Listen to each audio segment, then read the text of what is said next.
RU6, RU7, RU9. Hold on a sec. No RU8, and this thing is not anywhere near the same as these two. Okay, what's going on here? So if you've just randomly stumbled across this video, wondering why I'm holding up multicolored devices, these are audio dongle DACs, and they're designed, for example, well, this is a dongle DAC, probably one you're most familiar with. You plug it into your phone and it gives you a headphone output socket, usually because most phones these days don't have headphone outputs. However, what it can do is quite limited. So manufacturers have designed these colorful things to plug into your phone. Say, for example, you plug it in here and then plug it into your phone, and you get better sound quality than you would if you just used the basic dongle things that manufacturers make. Especially if you're using better headphones, you can actually get quite good progress. However, this relies on the phone's power, and if the phone's power, well, is low, and this is an old iPhone 10, you're going to be disappointed because there's only so much they can do.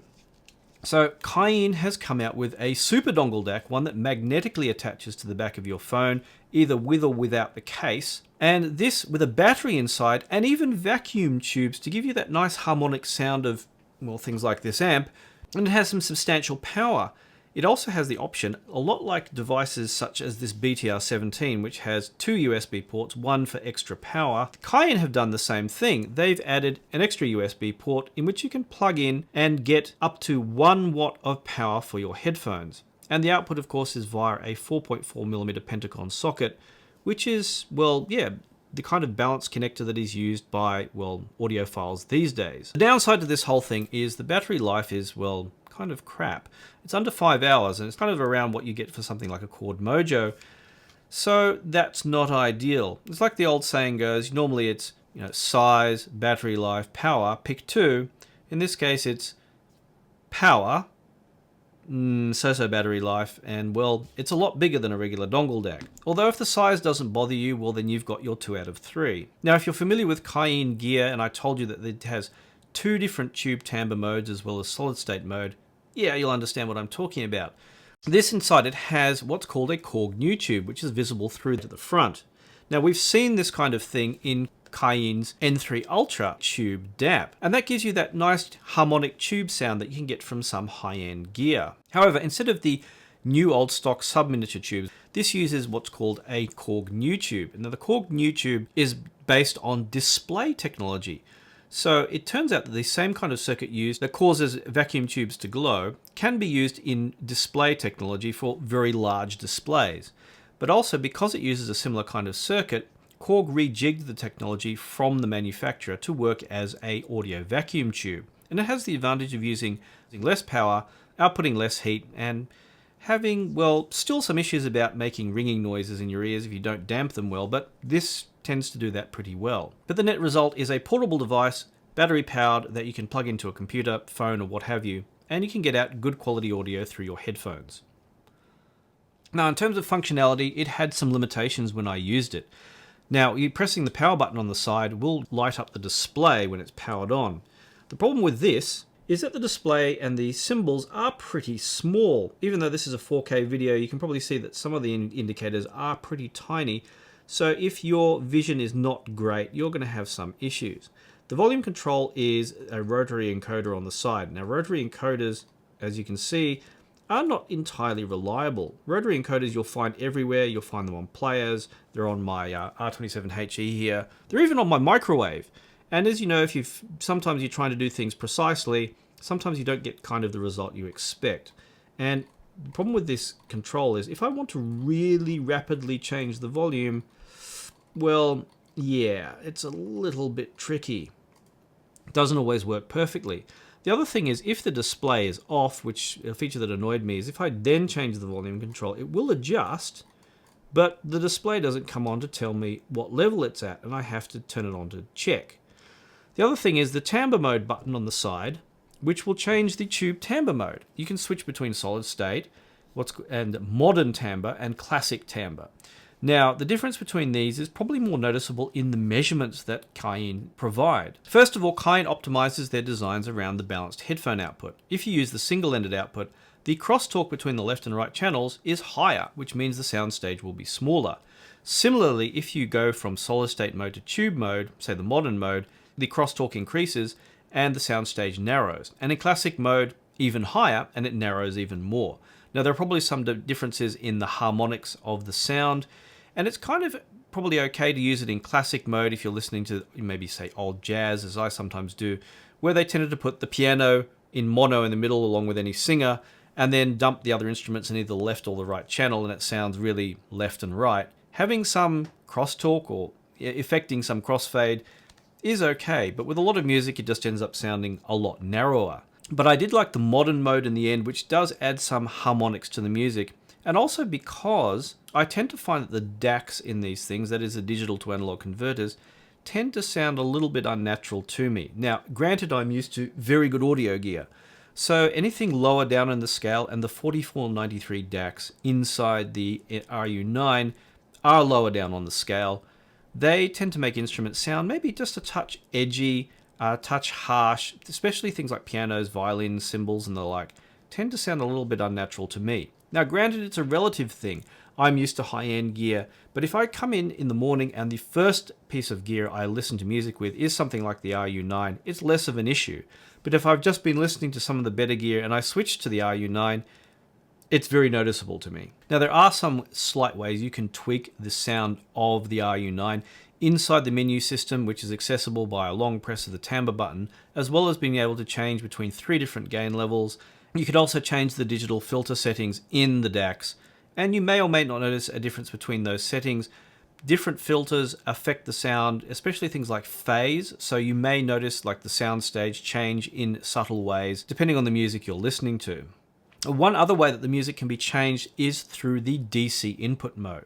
Now, normally if we look at the USB ports on the bottom here, you have your headphone sockets for output, and then you have a USB socket which can act either as audio only or audio plus charging if you're just using it, say, with a computer, or if you don't want charging if you're using it with your phone and, say, the included little cable it comes with to neatly hook it up. Then you can have optionally also the second port connected up to something like a charger. So if you have say, a Qualcomm quick charger or something with power delivery, like this Hyperjuice, and ignore the tape on there, it's just to cover the light, then you can actually get the RU9 in desktop mode where you have up to 1 watt of power over the normal 640 milliwatts of output power that it has just from the battery.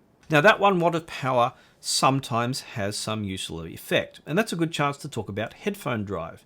Now, you may have noticed I just got in some ZMF. Zach sent me a box of stuff to try out, including a couple of sets of Calderas. Yes, you will see reviews of that when I finished up with some other headphones and gear. But I did tend to notice that the Calderas, and actually like the DCA E3s I often use for testing gear, that they tend to be somewhat demanding of gear, and you tend to notice if headphone drive isn't as good as it could be. Still, the performance with the Calderas, E3s, and other headphones was actually pretty good out of the RU9, and if there's one thing that Cayin does really well, it's amplification.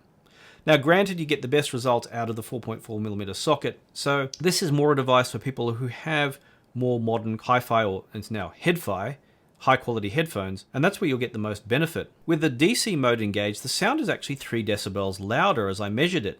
Interestingly, the volume control changes in half decibel increments.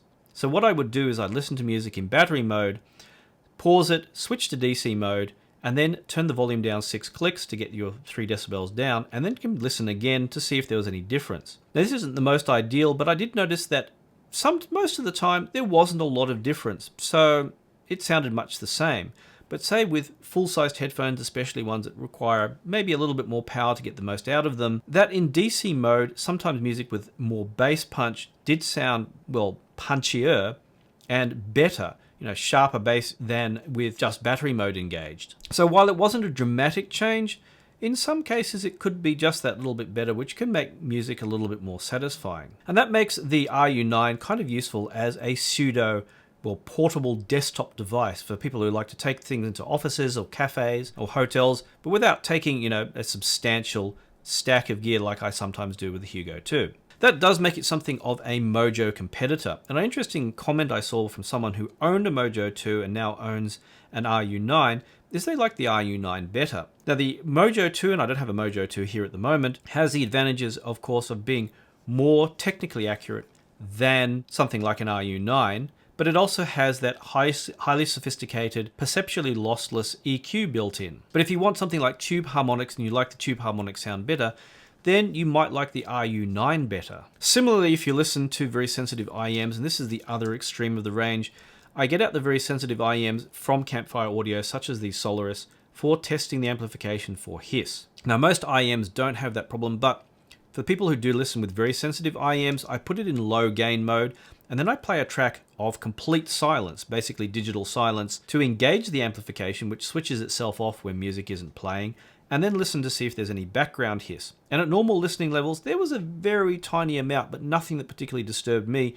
I got the odd friend who is disturbed by any hiss at all, so for them only it may not be satisfactory, but I had to turn the volume up pretty substantially, way above a listening level that I would listen at, even in low gain mode, to get any substantial amount of hiss, so I consider this as passing with flying colours. And listening, of course, with the Solaris to a variety of music, I found it very enjoyable as well, despite maybe that slight edginess to the kind of upper mids and treble that you get with the lower end DACs. But in that, the RU9 has a darker sound. Now, I compared it to some other tube gear, such as the Wu Audio Tube Mini, which has the same sub-miniature tubes as you have in the Cayin N3 Ultra.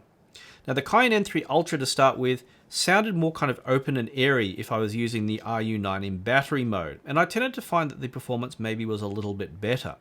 But putting the RU9 into desktop mode, I felt it caught up with the N3 Ultra in terms of overall performance, and both are of course pretty decent at driving headphones for portable gear.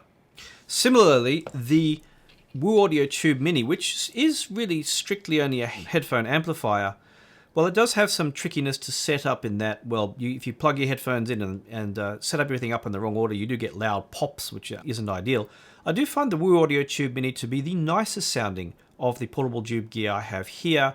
Again, with its caveats in that, well, it's not the most ideal thing to use always, and it doesn't work with in-ear monitors. And compared to both of those devices, it was very noticeable how kind of darker sounding that the RU9 is. And this, even if I level matched everything between the devices as much as I could, the RU9 had this darker sound, which sometimes was actually more pleasing than something like the N3 Ultra, but sometimes it sounded kind of more closed in, and I would have preferred the N3 Ultra compared to the RU9. But it's kind of a tricky use case. I think probably use case becomes more of a factor here. For example, one thing I like to do is try and bypass the digital filtering of the DAC. I might do something like I have some recordings which were direct to DSD or already very high resolution, and put those on, say, a micro SD card and a source, or on my phone or whatever, and play those back through this kind of device. And that bypasses some of the digital filtering, which isn't as good as, say, the digital filtering in higher end gear. But the thing is, if I'm going to go to all that trouble, why wouldn't I get something just like an N3 Ultra instead? And the answer is, well, I would in that kind of case. If I was just going to use very high quality, high resolution music, I would just dump it on a micro SD card on the N3 Ultra to begin with.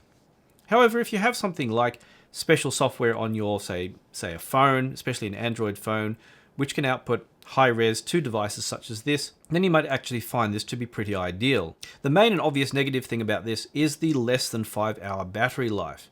Like I said in the beginning, size, battery life, power, pick two. Well, again, is the size an issue? If it's not an issue, the battery life may be. But if the battery life, if you have access to charging on whatever transport you're going on, or you can take an external battery with you, or have some kind of setup where it doesn't become an issue, then this actually could be pretty ideal for hooking up to something like a phone, or taking into the office to use with a computer, or what have you, because the harmonically rich sound, if you're not used to high-end gear like I am, actually is very pleasant to listen to music with, and especially the headphone drive did work in a full range of devices, from sensitive IEMs up to full-sized headphones to some degree, although of course it's not going to drive the original Susvaras.